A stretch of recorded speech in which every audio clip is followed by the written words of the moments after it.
Well, because we're on, I'll just sort of introduce this song, and I'll tell you about my father.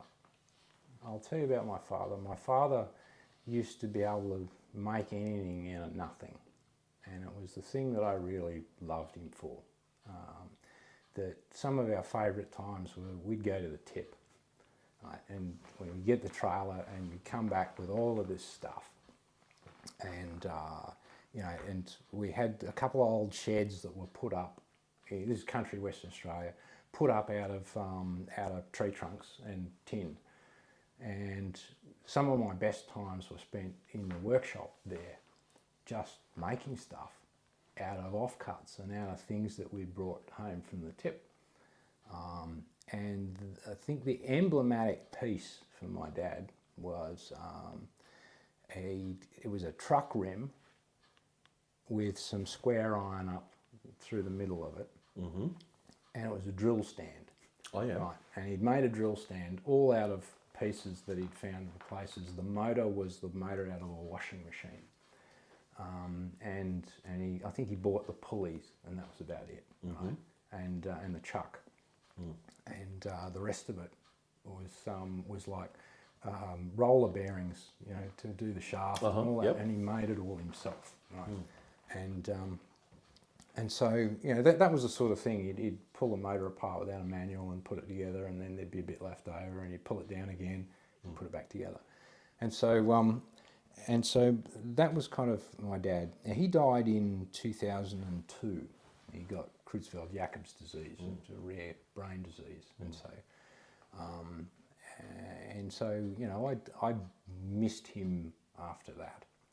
And maybe 10 years after that, on a train, going to Cleveland, going to work. And I used to take notebooks with me all the time, and I'd write things down. And I wrote a poem down in about 10 years after he died. And it just, you're staring out the window, you're watching things go by, and something pops out. And so this poem popped out. And then maybe 3 years after that, I found the poem in a notebook when I was sitting around noodling on the guitar. And then it became this song, which was called A Distant Ridge. And I'll try and play that for you without messing it up. Right, so that it might happen or not.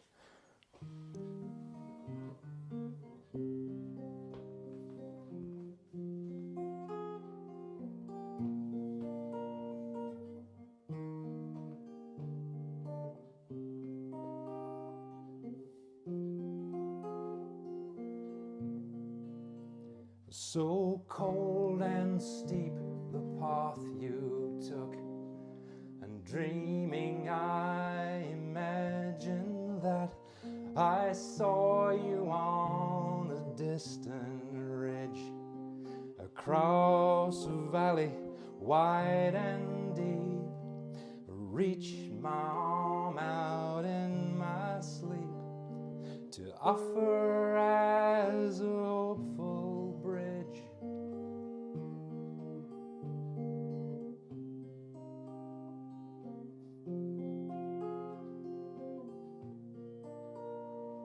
But you don't see me anymore, or feel the breeze along the shore. I only hope the slopes are fair, and feet are sure on rocks unseen, until the ways all cross again. Perhaps one day I'll see you there.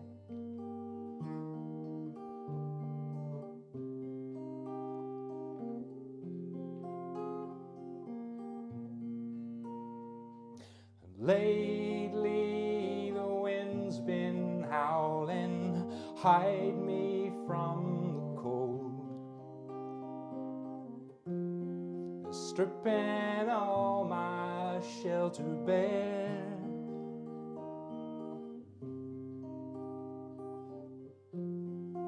Half remembered dreams and no way to grow old. I will find my own way there. There is a voice that whispers low. What it's saying I don't know. And still some days it calls to me. From purple hills to lonely sea. An echo on the evening air. Perhaps one day I'll see you there.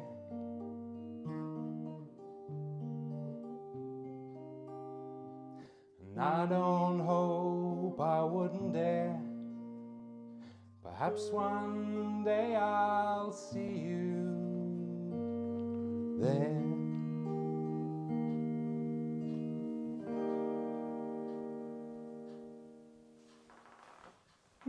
Wonderful. Thanks. Shaky start, but there it is. Well, you got there. A We distant started. ridge.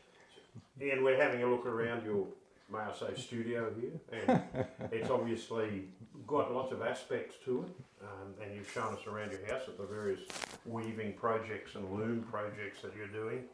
Would you like to talk a little bit about how this magnificent edifice that we just heard, how it arose, assembled? Yeah, okay.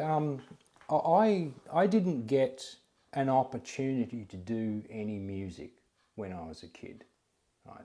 This is, and it was something that I'd always wanted to do. You know, the little town in WA where I grew up was a nice place to grow up, but it wasn't a nice place to be grown up. And so I left as soon as I could. I joined the army, and I did other things. There was no sort of real arts projects or anything there.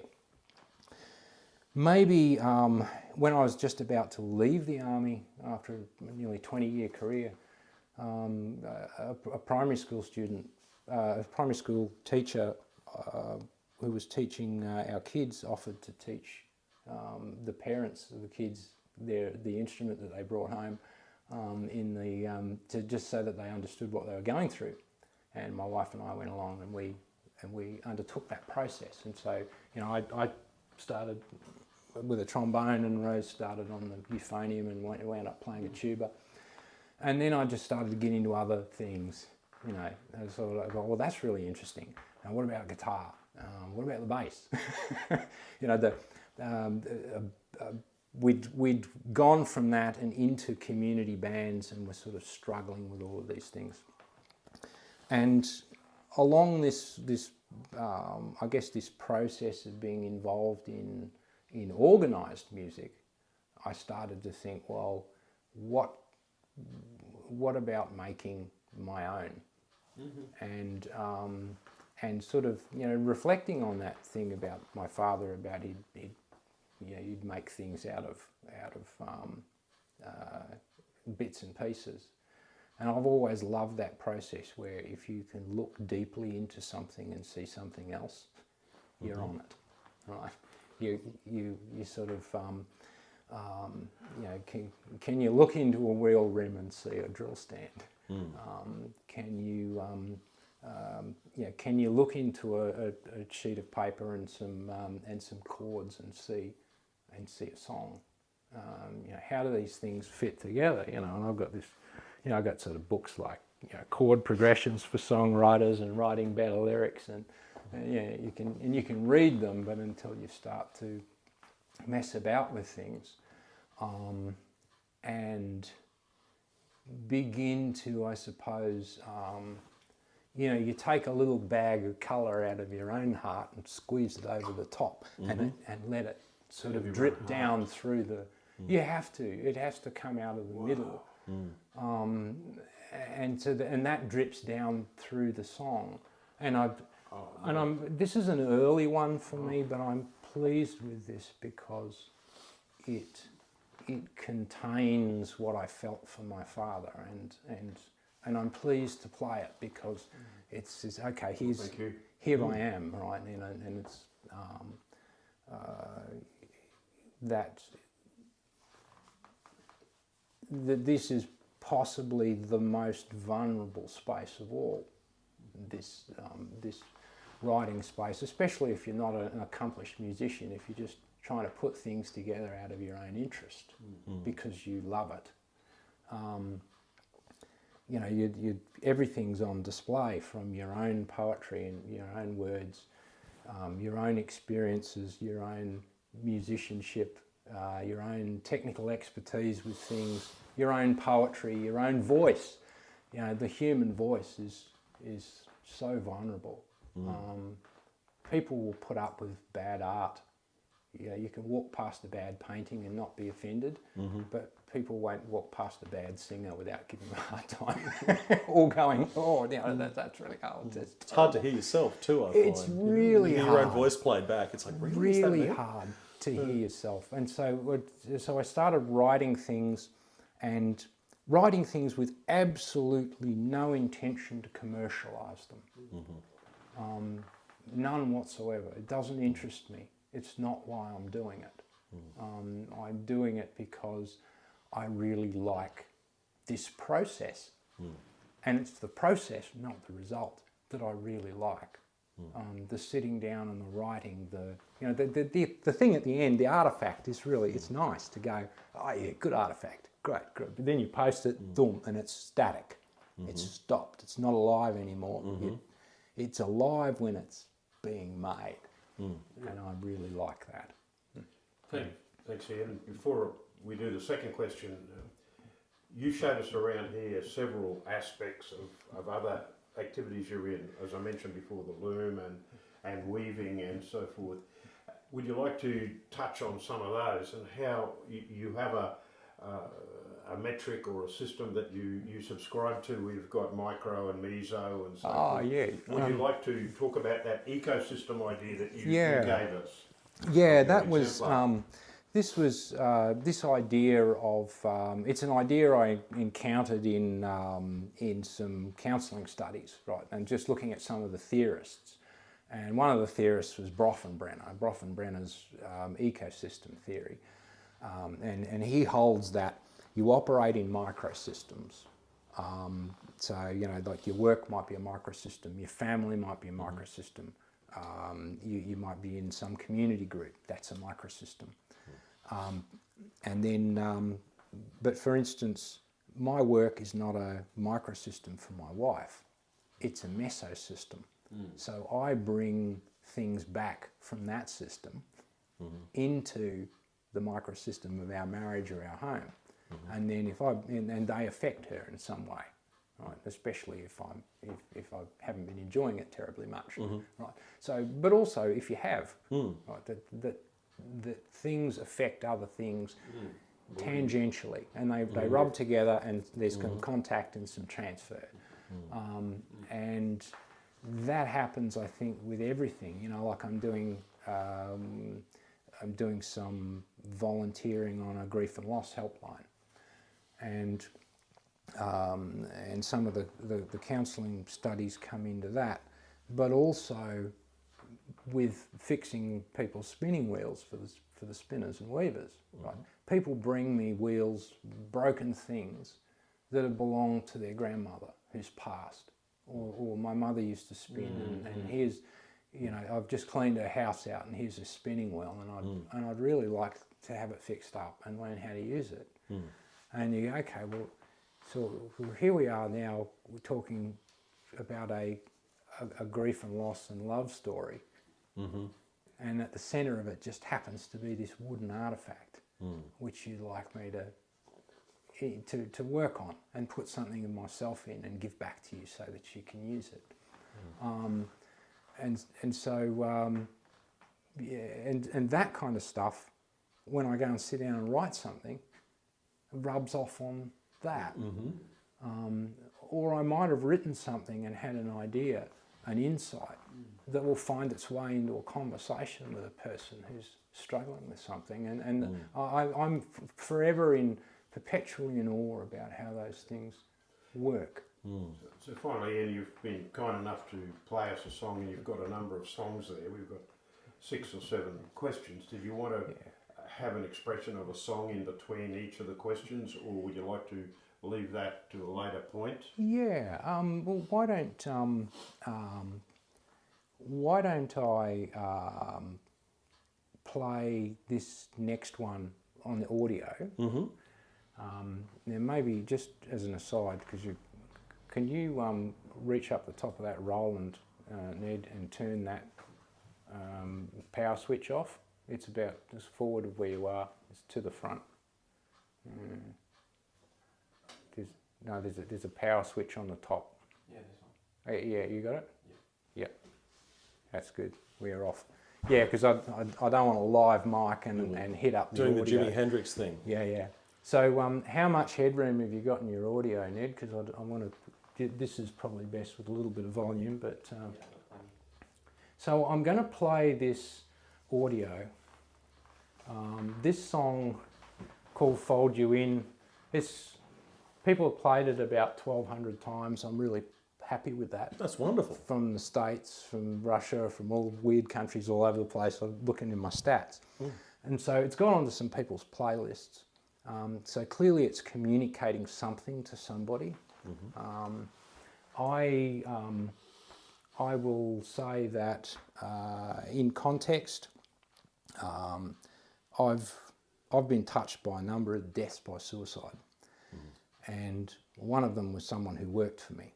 And afterwards, reflecting on that experience and interacting with that family and running that funeral, and then the process of bringing a person back from that. That kind of leaked into, there's my bag of dye, right?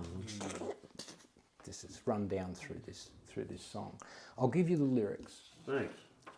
Because I figure that is kind of, while the song's playing, have the lyrics, and it might spark any questions between you that you get. Let's see if we can get this going here.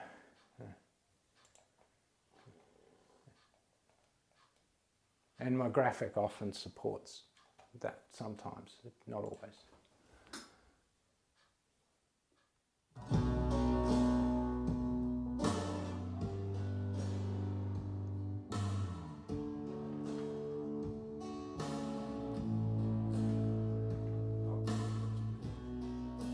Veil across the sun, nights won't come undone. Wounds are always open. You're breaking down the door, crying on the floor, bleeding in broken glass. Sheets and corridors, refuge from the wars, flowers from the day before. I don't really understand. Let me hold your hand. Rest upon my shoulder. Hold on a little while. It takes patience to see you smile. Talking into the night. Where to begin? Oh, the lake tears, the night and the frozen fears. Put away the broken years, fold you in. I will see you through October. Wounds are closing over. I won't open them again. Shoulders won't stop shaking. Heart is tired of aching. 'Cause I know it's harder than argue with the dead. Fight to lift your head. Can you see that I'm not leaving? I don't really understand. Let me hold your hand. Rest upon my shoulder. Hold on a little while. It takes patience to see you smile. Talking into the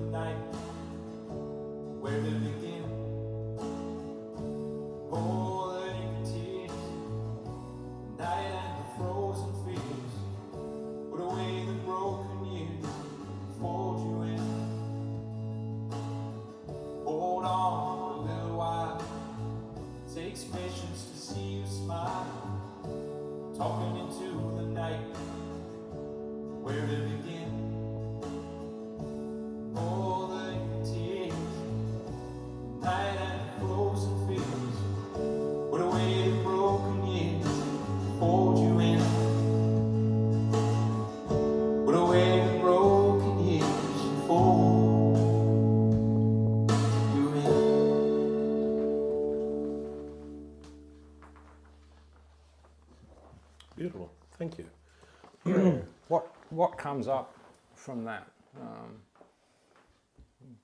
Is there any questions that come up from that?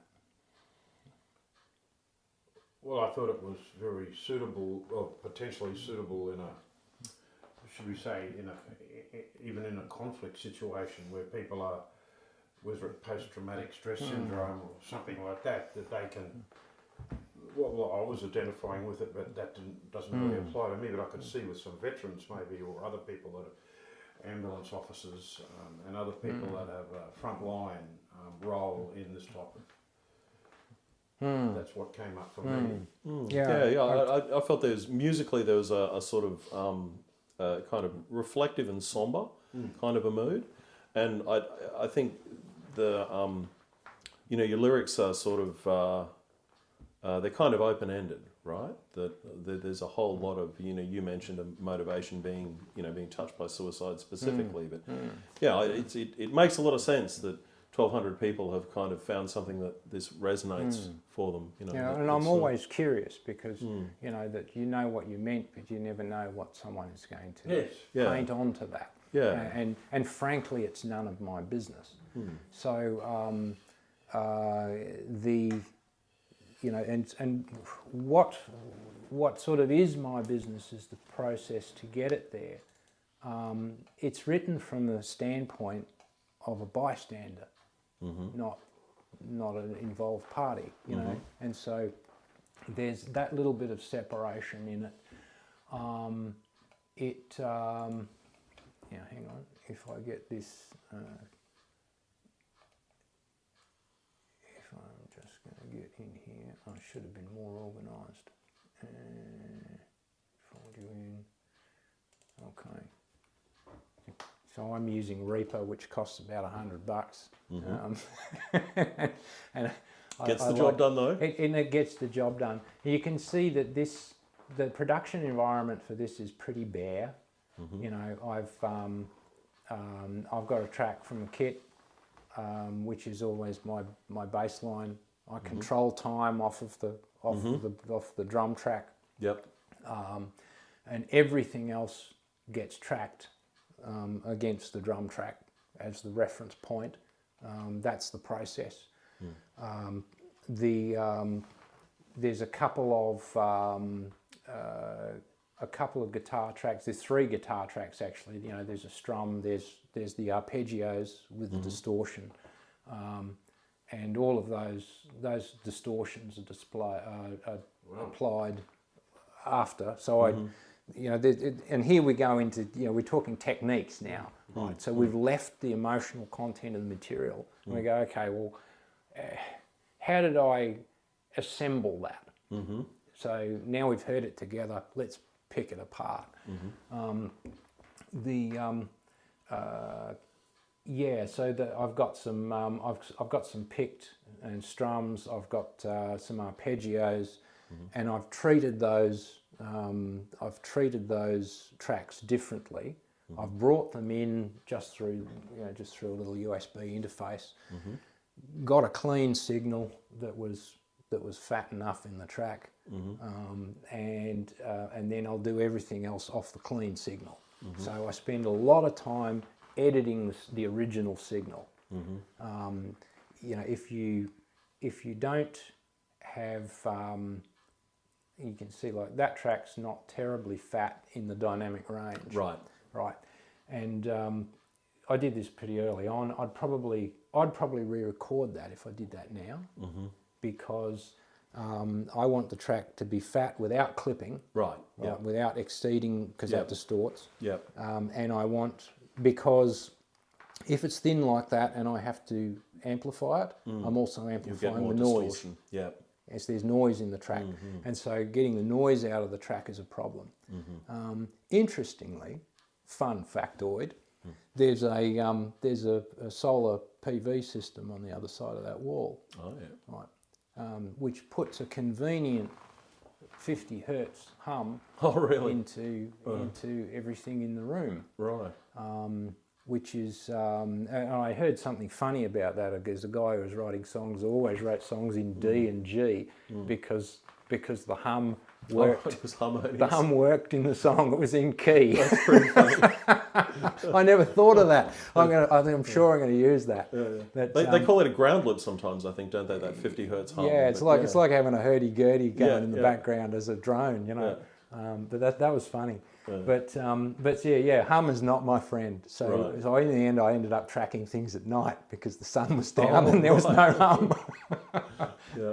But and the vocals are so hard to record in a way that I'm pleased with. So why is that? I think there are so many variables in the voice that how you're standing, how I'm breathing matters, where I am in relation to the microphone matters.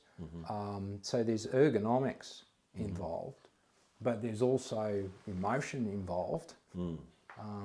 So if the content is emotional and that's affecting me, I might have to sing it a dozen times so that it doesn't do that anymore, and then record it.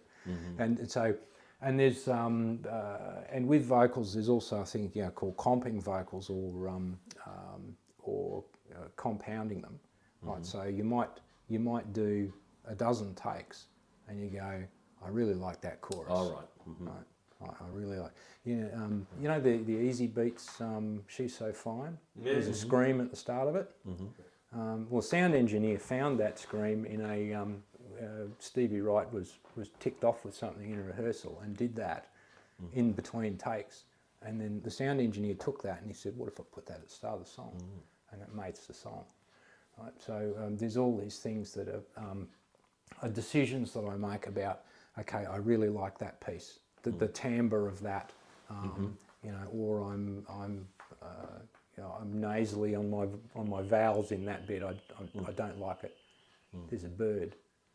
There's a bird like that in one of my tracks. Damn it! I won't play you that one, but it happens, right? So here we are in an old Queenslander, and it creaks, and it's impossible to soundproof it, and there's building projects going on, and there's all sorts of challenges in doing things in a non-technical environment like this.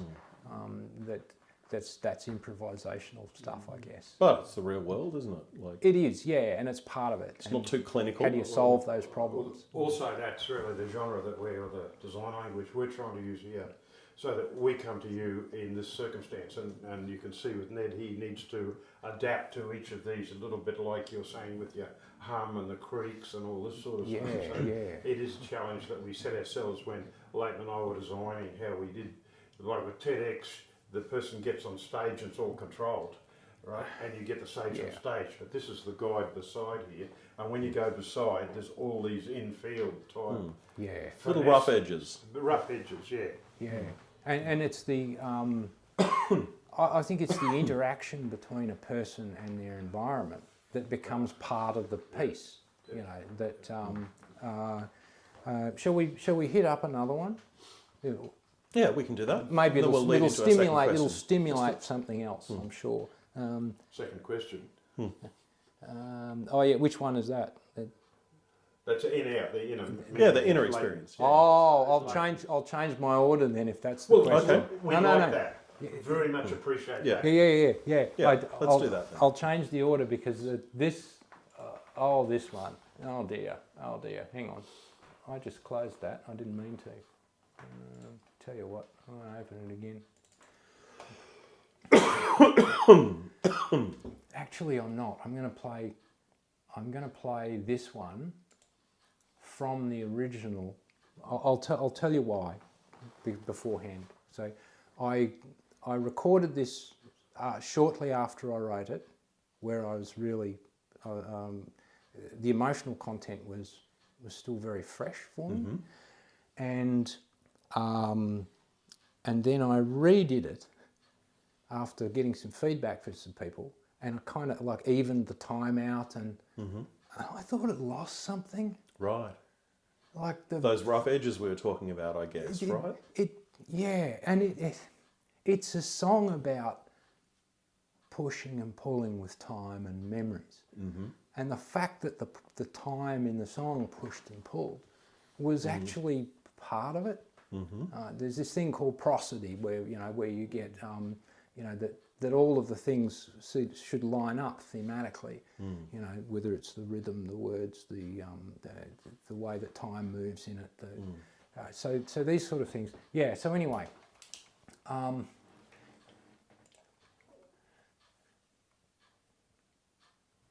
Once upon a time, I fell in love with a person who didn't really like blokes, which is never going to work. Right? But we became awesome friends, and for a long time, and just somebody you really connect with, And then years later, maybe 25 years later, I ran into another person that age from back then, like a young person struggling with the same things, on a music camp, and this person just cut through like 25 years for me like that, and there was that person that I'd been with. It was like it lined up so closely that it was difficult to explain the impression that made on me, and in the conversations that we later had, and I later reflected on that and say, well, what did that bring up for me? How did that? What did that do inside of me? And so I'll hand you something, and as we get going.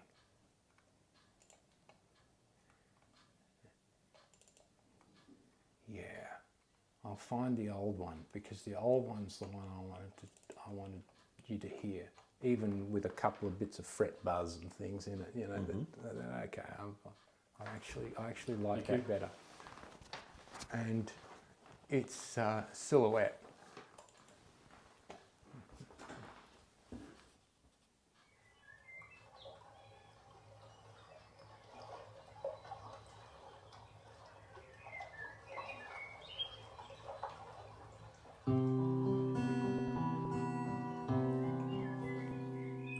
It pulls at me, slow and twisting it, down where I breathe across time. Not felt for years, unchanged since then. I am transported back to then, and feel the little echoed sigh of restless yearning, burning ember in the bosom of the ashes. A thing with power to deceive, in spite of what I now believe, the dying kiss of fallen leaves. It is the spear of longing, pushed and gently twisted, welcomed in and not resisted. An old familiar lover, and all the days I can't forget, and all the nights I don't regret, are only here in silhouette. And there you are, as you were then. It seems like you, and yet it's not you. But I have not forgotten, and you are not forsaken. Elven wisp of deep-eyed tan perfection, it was never planned to end like this. The soft remembered kiss took flight to Neverland. We're all expressions of our unmet needs. The heart that bleeds is also beating. Days of love are all too fleeting. They cover up and then reveal what broken hearts cannot conceal, what is hope and what is real. And all the days I can't forget, and all the nights I don't regret, are only here in silhouette.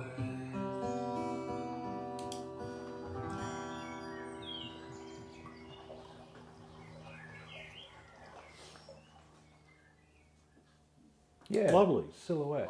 We need to keep rolling. Yeah, yeah. Please. Ian, thanks. Ian, Hmm. over to you, mate. Yeah. So just before we started, you were talking a little about the personal experience, the kind of personal journey, your inner relationship with composition. I'd love to hear a bit more about that. Yeah, and not to hold myself up as having any chops in that regard, but anything I'm able to do, I can only do because I'm feeling something, and I think music's interesting, right? Because I listening to some evolutionary perspectives. There's a school of thought that says that music for humanity is older than language, and in fact, even Bernstein in some of his lectures talked about said every culture whines and teases in minor thirds. Threatens a fifth, right? Threatens a fifth below, don't you? You know, right? And so there's something inherently musical in language that moves the emotions, and that the emotions then affect our behaviour. And so, there isn't anything that I can't write something I don't feel anything about, or if I do, afterwards I throw it away because there was something missing from it. And so, so I think the inner world and the outer world cannot but affect each other. They cannot be compartmentalised. Listening to people like David Eagleman, he's talking about consciousness. He says it's embodied, embedded, enacted, and extended. So embodied by the biological organism that we are, we can't take ourselves away from the bodies that we are and what they feel. And so to break that connection is just soulless. And it's and we enact it. It's embedded in the culture and the surroundings, like Bronfenbrenner's systems, and it's extended by the things that we use. So I extend my consciousness with a guitar, with a trombone, with a piece of software, and that becomes part of the tool set that I'm able to use, and I'm very grateful for that. But inner outer connection. I think there's a thin veil between those two things, if at all. Yeah. For me, anyway. Paul, do you want to move on to number 3? Thank you. You were talking before, Ian, about your work with grief, and you did use the word suicide and so forth. So, in terms of helping other people, both here within this context, and out there with your looms and your wife's work, and also in your counselling work, do you see this taking this energy that you're talking about here? I was particularly taken about getting the colour from your heart and squeezing it on your song, and then the colours would permeate that song. Do you see this helping that? Of course, yeah. I don't. Please. I don't see any. Again, I don't see any distinction between them.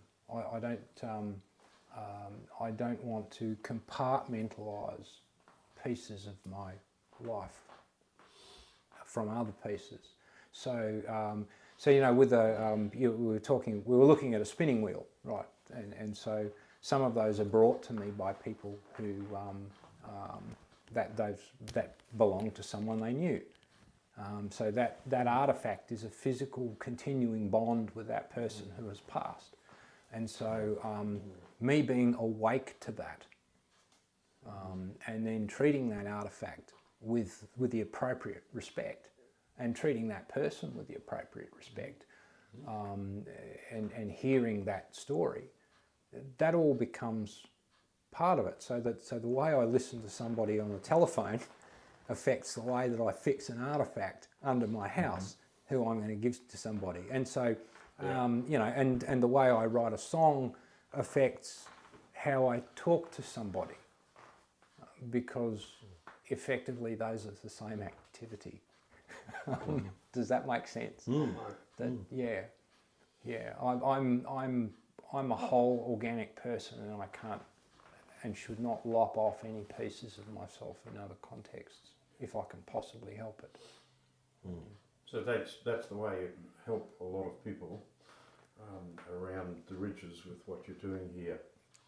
Before we move on to the next point, which is about the bigger picture, Leighton will ask the question, is there one of your songs that you think might be relevant at this juncture? Here, please. Let's have a look here. There's a couple that I think, It's okay. Yeah. Okay. yeah. I just wonder. Songs, Yeah. Good idea. This is, you know, we talked a little bit before about gatekeepers and you know, Those effing gatekeepers. those were the ones. Them. Yeah. You've got a song about them. Well, this was kind of, again, a blancmange, right?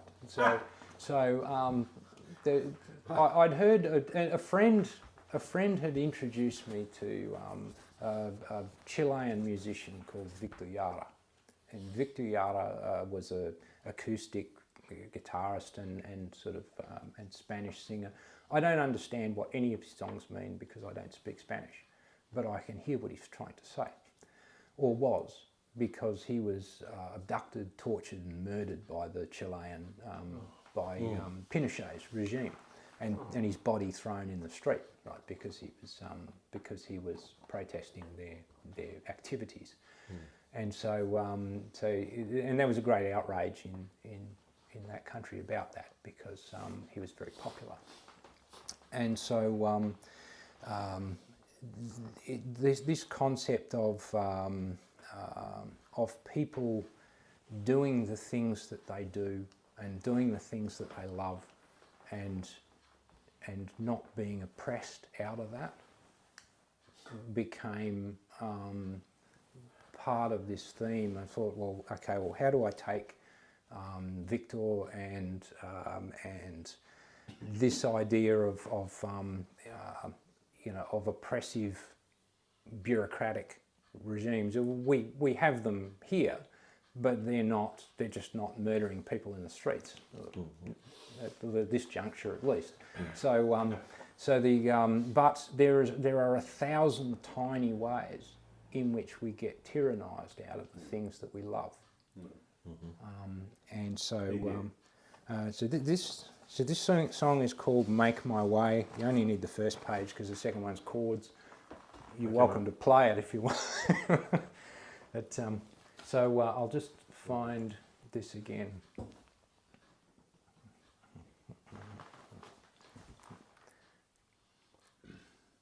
And I was quite pleased with how this one went.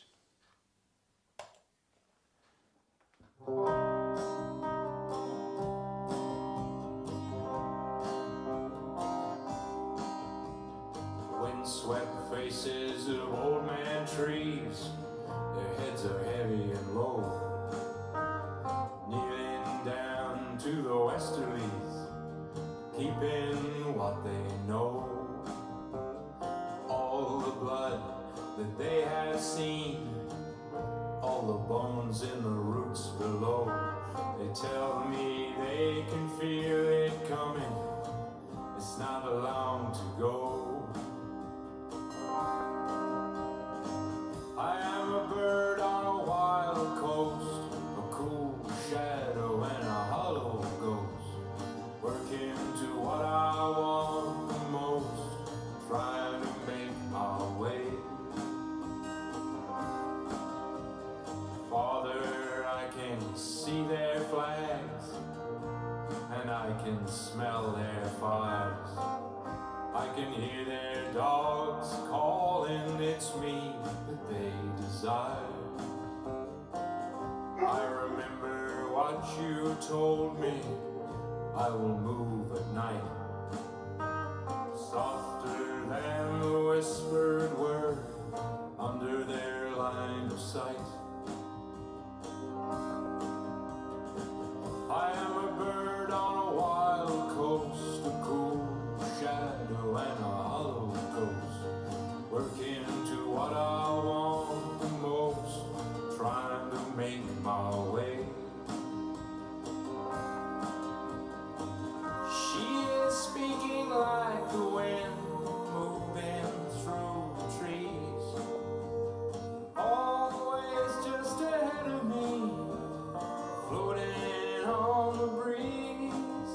She's blowing through my open door, she is rattling my pans. I can't see her, but I know she's there, I can feel her hands. I am a bird on a wild coast, a cool shadow and a hollow ghost, working to what I want the most, trying to make my way.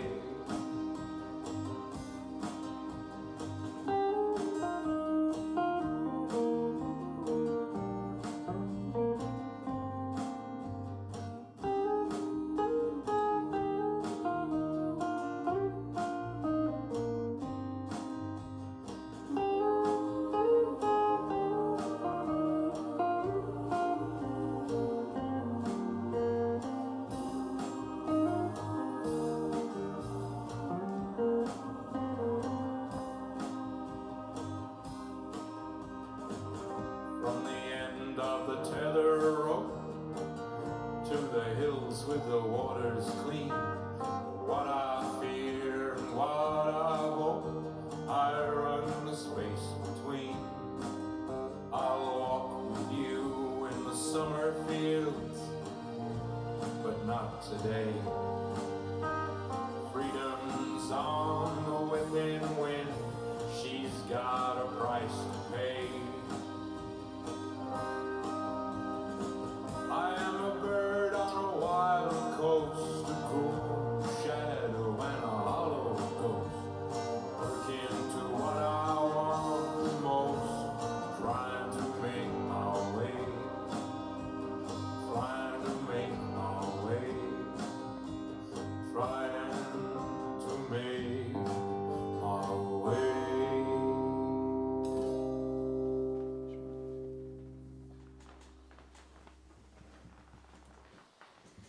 Yeah, different vibe.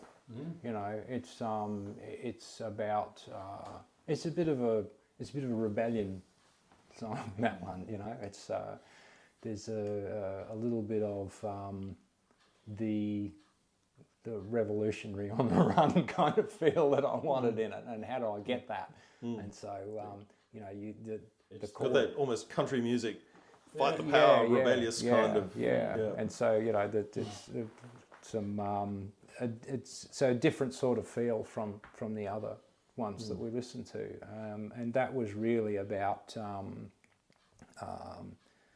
doing your thing and doing your thing regardless of who's trying to push you out of that or make you or ridicule you about that. You know, it's contempt and ridicule are the weapons of anybody who wants to talk you out of anything. The first ones that get deployed before it escalates from there. Yeah, and so and so that's, I guess, what I was trying to say in that.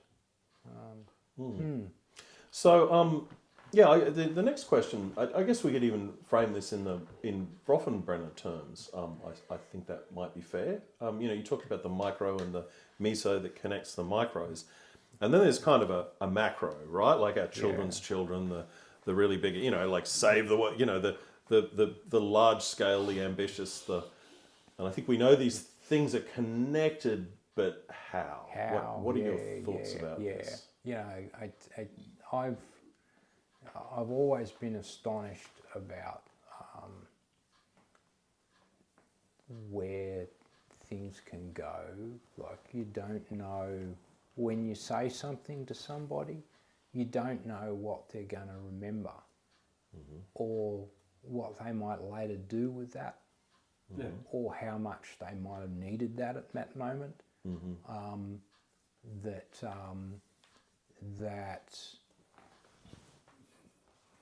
There is no part of my history that I can be disconnected from. And I think maybe we've sort of you've heard me speak this sentence before, Paul, but that nothing in me is of me.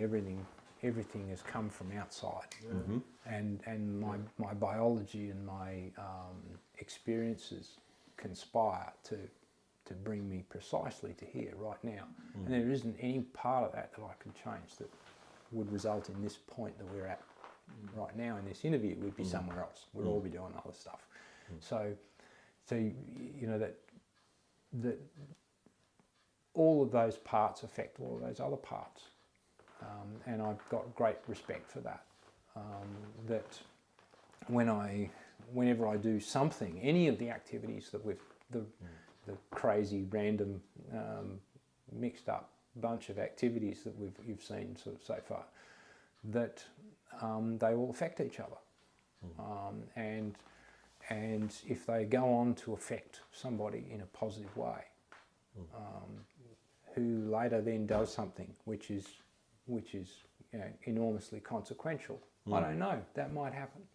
That might happen. But I have to assume that it can happen. That what I do and say has consequence. Which is a very hopeful message, really, isn't it? Yeah, it is. Hope to me is confidence in the possibility of change. And so, and I'm very confident in the possibility that things can change, and that individual people can do things and should do things that they love and believe in, and put the right intentions into all of those things at every possible opportunity, because you don't know where that could go. So it matters how we do what we do, even if it doesn't. Even if no one's watching, somehow it matters. Yeah. Well, I'm watching, so someone's always watching. It's likely to ripple outwards.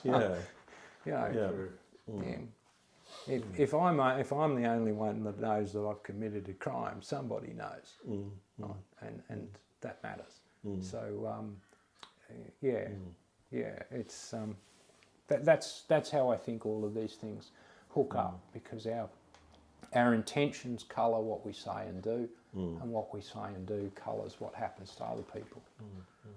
This certainly, very much resonates with my personal views. I have to say that the, as you say, this question of change. You look. There's an endless litany of troubled things in the world that we see. The news is in the business of constantly pounding us with it. Yeah. And you look at these things and you think, but I can't fix an economy, and I can't fix the, But there's something. There's something that I've found it powerful in the thought for a very long time, that maybe that young woman who's caring for a dementing grandmother and gets shouted at and abused again because that's the dementia and nobody ever sees it, but she graciously helps her grandmother. And maybe these things are they're connected in subtle ways to what ultimately happens for the rest of us. It's just that the subtlety isn't easy to see. So we might as well give it a crack, right? And put our intentions in the right place. And see what happens. And I think the more you understand about people and their lives, the less room there is for judgment about that. That that if I find myself judging somebody, and it happens automatically. The brain just does it, right, unasked for, but you have to catch it. And when you catch it, go back and go, well, maybe there's something I don't quite understand. What am I missing here? Because I'm clearly missing something. And you talked about the things that are consequential and you can't change what's happening.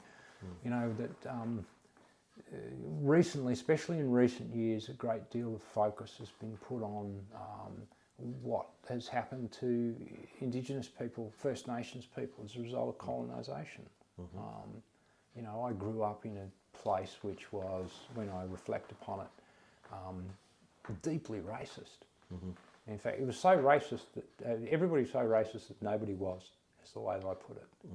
Because when it becomes invisible at a certain Right, point, right, right? yeah. Because of when that's just the stew you're cooking in, and you go, okay, well that must be what the world's like. And then later on you find out, no, that's not what the world's like. It's just what it looked like back then.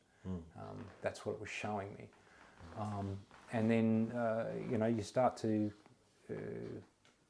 again that question, what don't I know here? Now, have you've ever been driving around Brisbane a bit and you come across boundary roads? You've seen boundary roads. Yeah. Boundary roads all over the place. There's boundary road in Redlands. There's one in Spring Hill. There's so there's one down towards Callumvale. Yeah. And the boundary road was the boundary where if the black people weren't over that boundary by nightfall, because they were allowed to come in and do all the low-paid jobs that nobody else wanted to do, and got kicked out over the boundary at whatever time it was, and if they were not over that, then something bad would happen to them. And so these are artefacts around the place of old injustices, and the echoes of things are in the names of things often that we see them every day and we're not sure what they are. And that led me to think about boundaries and how and where we draw lines and what that does to people. And so this one I'm quite pleased with this one in terms of how it hangs together and about what I wanted to say. So I'll probably just let it talk. I'll give you that and see how this goes.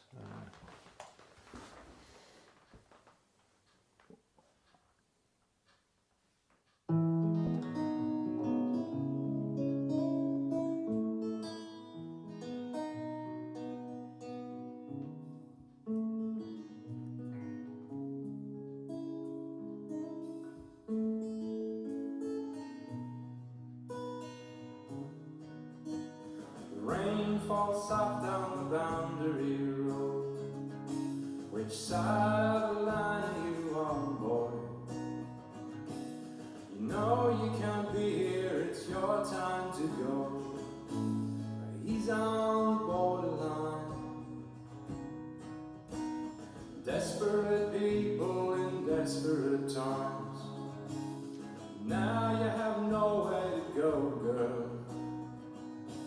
In a country divided by fences and lines, she's on the borderline. Oh, forgive me, my brother. Oh, forgive me, my sister. Oh, which way will we go on the day that we know what we've done? We're on the borderline. They tell me the babies were taken away. I don't have the words for your pain. Confusion or sorrow or anger or shame. Oh, I'm on the borderline. Oh, forgive me, my brother. Oh, forgive me, my sister. Oh, which way will we go on the day that we know what we've done? We're on the borderline. Through the trees I can hear the storm breathing, waking up with a word from the sky. Feel the forces still lifting the mountains. Broad rivers tumble their way to the sea, watching the seasons come roll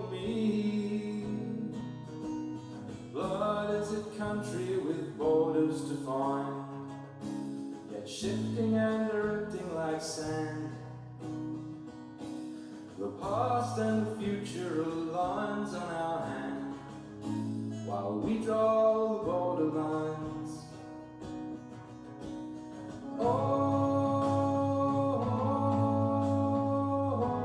forgive me, my brother. Oh, forgive me, my sister. Oh, which way will we go on the day that we know what we've done? We're on the borderline, and the rain falls soft down the boundary road. Which side of the line are you on now?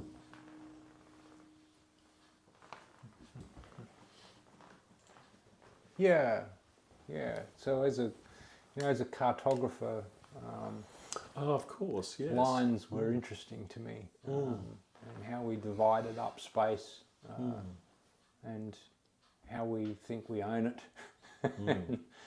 and all of the things that happen to all of those people because of the way that we view space and our relationship to it. And the way that First Nations people, I think, view those spaces are very, very different. And so, that kind of evoked this idea for me of borders, boundaries, and who was on which side of them, and where are the margins and who gets pushed into them.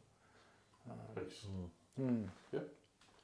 So the next question, Ian, is about how all these parts fit together, about how all the micros, how all the mesos, that they fit together. Like they need to fit together to have a synergy that you can feel, and that as you reach out to other people in your music work and your other work, it has meaning and function and beauty for them. So would you like to tell us a little bit about, if you like, how these parts affect one another and how they can synergise and work in the way you envisage, please? Yeah. Thanks. I think, in terms of, I have no commercial aspirations for any of this stuff. It's kind of not why I was doing it. It's how I see this working, and all the other things that I do working, is that they speak to how I participate in a community. Right. Right. How do I participate in a community? What's the nature of my participation? Am I a benign force, or am I, a rapacious consumer doing damage? And so, I have all of these little communities. Right. There's, I'm in a Korean orchestra, a concert band, two big bands. One is the bass player and one is the trombonist. Each one of these, when we're talking about microsystems, is a little community, a community of people, and some of those people drift between the different activities, but those people also go out to their other systems and affect those systems. Indeed. Right. And so, The mycelium. what do you do? What do we do in this space that is positive and nourishing for people, enriching for people, that makes them feel more kindly to other people and act differently in society? The music is music kind of does that organically, because it just seems to attract people who like to think that way. And when I go to say the Queensland Spinners and Weavers, and I go and sit there, most of them are ladies, but not all of them.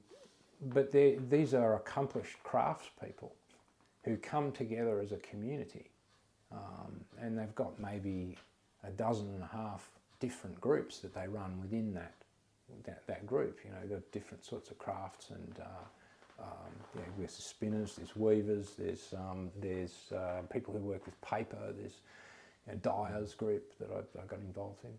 Each one of these is a little community. and they all come together, and they all support each other, and that gives rise to conversations that improves people's lives. You know, and I was having a conversation there with one of them about mental health and about counselling and the helpline and all those other little things that I've got involved in. And she said, well, when people come here, they don't need mental health services, you know. Oh, look, and whilst that as a blanket statement, that's probably not exactly correct. It's largely correct. There's a real truth there, yeah. Yeah, because when people are involved in healthy communities and they're connected to people who treat them with respect and who love the same sorts of things, people who are doing and making and just connecting with each other. That's a deeply human thing, and it's healthy and it's wholesome and it makes people feel good. And when you isolate them from that, they start to wither and die. Yeah. And that's happening all throughout society. And the way that we fight that is with little groups in the community that are doing things that they love and connected to each other. That's what this craft is about. And what It's- we're I was about to say the same thing, that, you know, it's Boom, like there it part is. of Yeah, it, yeah. you know, I suppose it is. I've even got a mic to drop if you want. I suppose it's possible to just be, you know, performing some craft in a completely isolated way, but it's not what tends to happen. You know, craft tends to exist in the world because it does something. It provides a fabric, or it fixes something, or it solves some kind of a problem. So the very execution of craft tends to implicitly, you know, be a social connectedness. You know, social connectedness is kind of dragged along with the whole process. Yeah. What I find really fascinating is that you know, personally, I haven't really thought about where music fits into that picture. And your comments, I'm very much, I mean, I don't know anything about it, but I'm very much inclined to agree. I imagine early humans, you know, pre-Homo sapiens, it's easy to imagine sort of prosody and rhythm and, you know, an expression of anxiety or watch out for the danger, or all this could be communicated musically well before we had, you know, sort of, you know, articulate language. Yeah. And so it's kind of very basic, and you know, I suppose it's becoming more common that music is something that involves you sitting on the bus with your headphones in, and it's, I guess there's a musician and you, but music's about communicating things to other people. It's an inherently, it's inherently a sort of networked activity. Yeah, like, you know, we can't get away from our limbic system. It's part of what we are as mammals, I think, and that involves emotion. You know, there's no question that animals have emotion. What they don't have is they don't have access to reason. That's a recent invention of ours, and language. But emotion, right? That we, in fact, without emotion, we don't do anything. Right, we have no motivation. You sit down in your lazy boy and die of starvation. If you're perfectly content or whatever, like, Indeed, yeah. Not being able to produce the motivation to do anything is probably the very definition of clinical depression. So, you know, those human things that move us are super important. And you touched on something before about, you know, talking about, you know, you could sit on a train with your headphones in, and that's music. Well, that's commodified music, right? And there's something deeply corrosive that's been happening for hundreds of years, right? But it's really accelerating in the last 100 years, and that is the commodification of everything. And two things happen with commodification. One is you get gatekeepers who stand between you and the commodity, who you have to pay. And the other thing is that the self-efficacy piece for ordinary people was taken away from them. They can't make anything anymore. We cease to be free people. Once upon a time, right, the origin of the quarter-acre block in Australia was that you could grow enough vegetables and catch enough water to be able to stay alive. That's why it was the size that it was. But nobody cares about that anymore. Because why? Because we've separated everybody from the commodities upon which they depend. I'll go and let's go another theorist. Let's talk about Albert Bandura. Right, and he wrote a book called Self-Efficacy and the Exercise of Control. And this, the four things, I think, let's see if I can remember them, the four things that he was talked about were mastery experiences, social learning, learning by example, having exemplars, social support, and positive emotional feedback. So that self-efficacy comes from those components. So confidence does not precede success; it comes after. Right. Couldn't agree more. Because you've got the evidence to say, "Oh, I did that thing." If you never get the evidence, how do you ever? This is the flaw in the sort of self-esteem movement, right? That it doesn't come first. Competence comes first, and then self-esteem follows. I heard a comedian once say that affirmations are sentences that you say in front of a mirror that aren't true.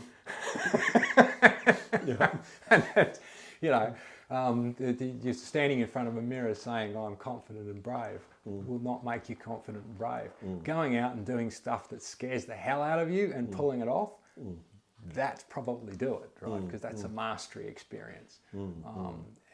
Okay, thanks. A couple of points, and I'll hand to Leighton at the end of it. So this is a little bit of a personal story as well. My father said to me, he's been dead a long time now, about the quarter-acre block. He said, you could feed a family off this in the Depression. I'm on goosebumps. Yeah.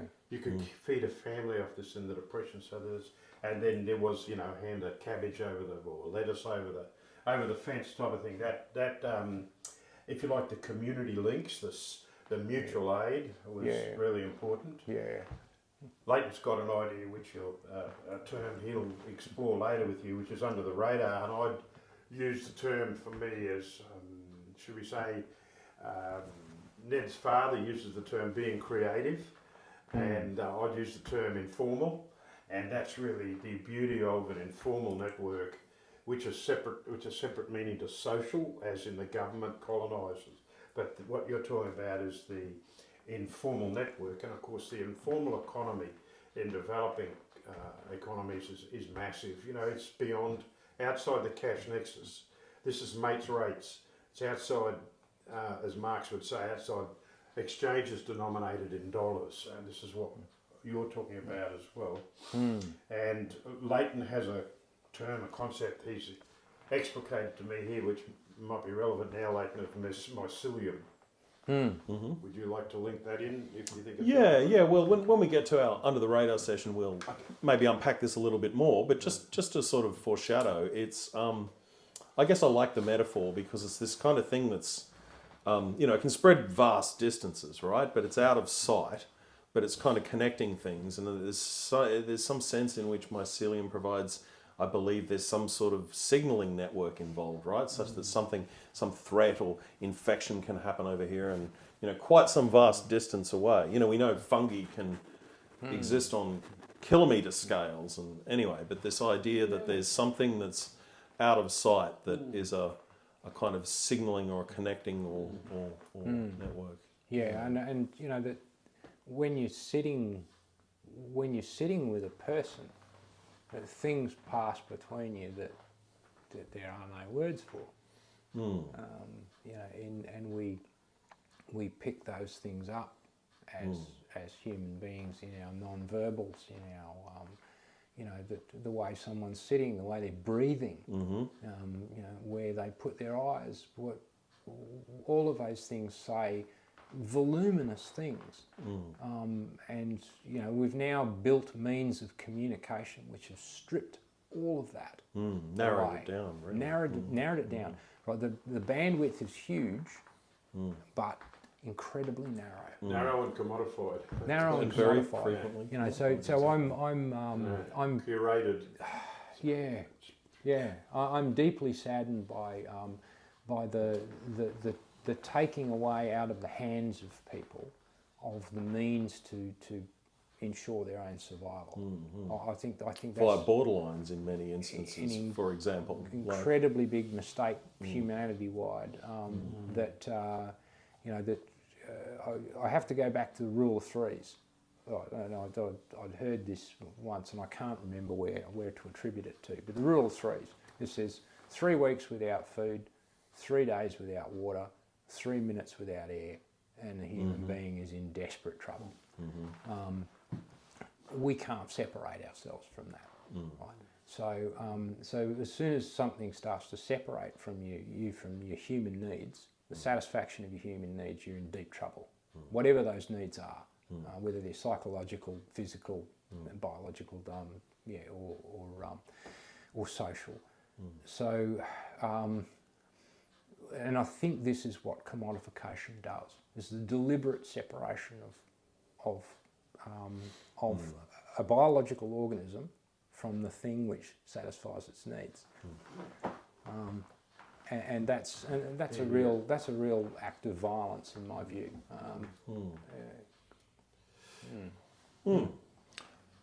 So the last of our 6 questions is what's been the process of learning, the journey of learning, both sort of I guess for you personally and how you then I guess educate others or transmit that learning Wow, yeah. outwards. So, I haven't been, I'm not terribly accomplished in any of these things. So I haven't been presumptuous enough to think that I could teach anybody anything. But I think going back to Bandura and the whole thing about social learning, right, is that that people pick up things organically by associating with each other, and so if I'm doing this as an uncredentialed Joe, which I am, what I would hope is that gave somebody else the idea that they could, if they wanted to. Right? So proof by example, it can be done. Yeah, and shouldn't ordinary people be able to pursue the things that they love according to their capacity to do so, regardless of what other structures might say or think about that. So long as those things are not doing harm to persons or ecology or whatever. But that you should be able to attempt the things you love and not be vilified for the attempt. Perhaps it's something as we've been discussing is basic and like I played a bit of piano in high school, but like haven't attempted to produce anything musically subsequently, and something you're really reminding me of is that there's something really primal and basic and human about producing music, and we used to just do it, right? Like, I guess the trope is we sat around, we all sung around the piano at the pub, but music was something we did together, not this kind of commodified thing. Yeah. But something, I wonder if you mentioned when we were setting up that, did you say you were 40 when you started? About 40. Making I was music? pretty close to 40. Yeah. And so it wasn't like a little kid that just gets into it and doesn't notice they're learning. Was there, what was that experience like, coming at it with the sort of the adult that's been... Agonising. What's the word, even, or disenfranchised or separated from that basic human music making? I'd even use the word like humiliating. And because you know, I've still got a bunch of uniforms in that cupboard over there. You know, I left the army as a warrant officer. You're the discipline person. You're the keeper of standards. You're you're the one who's got to stand up and get things done.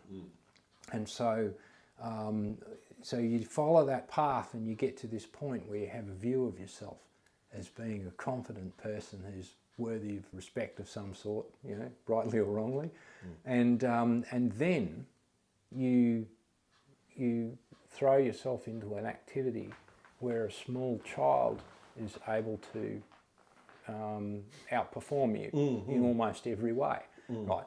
And biology is against you, right? Because my prefrontal cortex was well and truly pruned by the time I started asking it to do new things, right?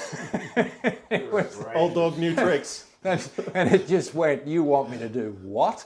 You know? So, and it's, and you make a lot of barnyard noises, especially on a trombone. I mean, the damn thing's got no points of reference on it. You can get 6 or 7 notes in every position, and none of the positions are marked. Like, So you what didn't could consider possibly go punk wrong? as somewhere where the barnyard noises and the inability to play the instruments can perhaps be a virtue? No, I wanted to be able to do this to whatever miserable standard I was able to achieve, and so, you know, and that was 20 years ago. I reflect on that now, and I've been involved in music as an adult learner for 20 years, and I can rock up to somebody else's community band, not a professional gig. I wouldn't dare, and I'm not good enough. But I can go into those communities and sit down and play and read. I couldn't read, so that was the hardest thing. You know, not just play the instrument. You've got to be able to read. Right. And so, because none of those bands are all playing arrangements, and those arrangements, fitting in with those arrangements matters. So, so I had to learn to read. And reading is a temporal activity because you'll be able to read and do in time. Right. and so there's a whole bunch of things going on there, and all of that goes through your corpus callosum, which just wasn't up to the task when I asked it to do it. And so there's a very interesting point you raise, and this is a reflection that I've had on this, is that people who learn music when they're very small, well, for a start, that just becomes part of who they are, right? And they develop, and you see the trajectory of people develop if they follow those well-established pathways. They never knew themselves before music, because, you know, I can't remember who I was when I was 5 or 6. I remember getting a few vague little things, but I can't remember that period. I didn't form an identity, the separate identity until I was 4. That's how we are as people. But I know me as an adult before I could play anything. There's a before and an after. There's a before and an after me, and the before and after me is different. It relates to the world differently, relates to people differently, relates to art and emotion differently. And I would go so far as to say that primary school music teacher who offered to do that for nothing, I will add, right? And for 1 term, and for $50 a term for 3 terms after that, right? You can't even get 1 music lesson for that. Changed my life. It changed the trajectory of my life. Bang, off on a different track, right? And I'm a different person because of that. And I haven't accomplished a great deal, but I'm involved in communities that I wouldn't otherwise have any contact with. And I have relationships with people who I would not otherwise have met. You know, and you go to a summer music camp, and you've got 4 days to select and put together an ensemble, and we performed in front of 300 people. And it was so far away from anything that I could possibly have imagined performing in front of 300 people. Yeah. So, Ian, to me, that what we're talking about now is what amateurism is, in the true French sense.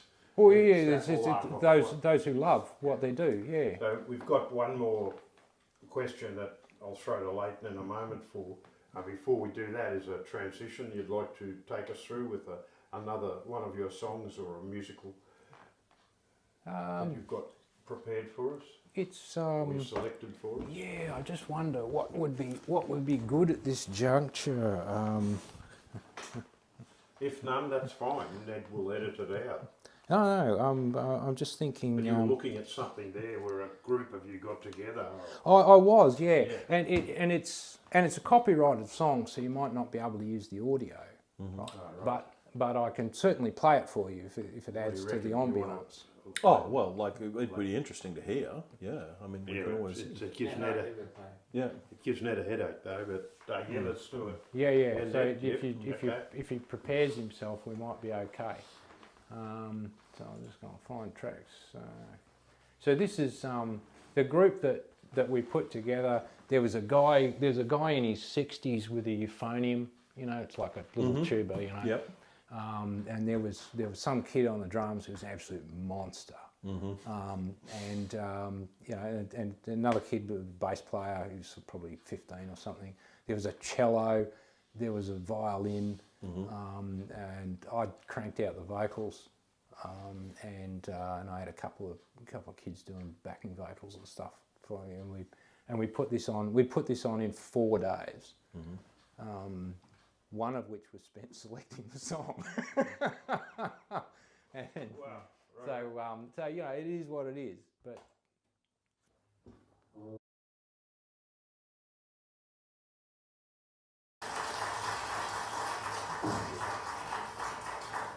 yeah, That's remarkable. and that's, you know, that was just so much fun. And that whole essence of it is that we just got together and did that. You know, and there was some,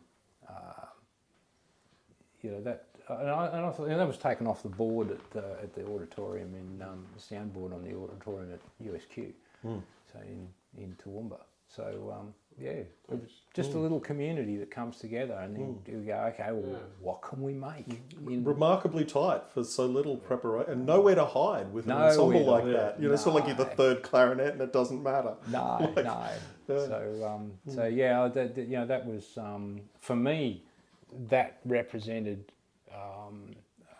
Like I'm pleased with my vocal, and I seldom am, and I just thought, well, that just worked, you know, and from years and a whole lifetime of believing that you couldn't possibly even do anything like that, and then then you go, okay, well that worked okay, so what else, you know? But I got connections with all of those people, and I know those people now, and that's really. You trust each other after you've sung together and played together. Walk through the fire together. It's different. It's really nice. So, Wonderful. Well, the last thing before we wrap up that we'd just like to raise is, you know, obviously we'd love to put up a link to your, you know, your SoundCloud and whatnot. But is there any? I know you're involved in lots of different things. Is there a particular you know, enterprise or group or whatever that you'd like to, you know, promote or talk up? You know, we can try to help give it some airtime. Yeah, look, I think in terms of community music, you know, I'm on the committee for Briswest Music Ensembles, Briswest Community Music Ensembles. It's it's a not-for-profit association. We run the West Winds Concert Band and the Kate Street Big Band. Right. And yeah, Kate Street will show up at the jazz club every now and then. And we've had 3 nights where we've filled the joint. It's not that big, but but we've had, you know, we've had all the tables full and people outside, and they've been good nights. And so you know, so I'd have to say that on the music side, that's something I really would like people to be aware of. You know, Briswest Community Music Ensembles. Yep. And on the craft side, I'd have to hold up Queensland Spinners, Weavers and Fibre Artists as a super diverse group of crafters and lovely people. They've clearly sucked you in, haven't They they? have, you know, that they're always willing to take new people in, and they have a really rich teaching and sharing environment with the things that they do. Very nice. Is your wife involved with that? Yeah, she's on the board. But my wife this afternoon is teaching a beginner spinners class to 7 people or something. So crafters family. Well, it's become that way. It's become that way. So yeah, I'm really impressed. The dog got past the tripod without knocking the camera over. That's cool. Hey Paige, I'm glad you could join us. Welcome back. Well, lovely. Well, we'll add some links for those things. So Yeah, that'd be great. Thanks. I'll send you those as well, and that'll get you, you know, in the YouTube for the Kate Street Big Band, and we've got our, exactly. just some clips of us playing some jazz standards, you know, that sort of stuff. My main message for people is get involved in stuff. You know, have a go, and don't let people tell you can't. Well, that's sort of what we're trying here. Yeah. We give it a go. Yes. Yeah, no, I was just going to say, well, thank you very much for your time. Much appreciated. It's been super lovely having Oh, you that's wonderful. Fascinating in conversation. my crazy front room with my almost no gear. If you've made it this far, then we hope this is because you've been enjoying our content. So if you're not reading, watching, or listening to this on Substack, then we'd like you to visit us there and, of course, subscribe. We're at craftyeccentrics.substack.com. Substack is where we provide the full range of our content, both free and also some just for paying subscribers. It's where we hope to build a community of interest around craft. And subscribing there can really help us keep producing more content. Otherwise, just liking, subscribing, and sending our content on to others you think would be interested on whatever platform you're on is something we'd really appreciate.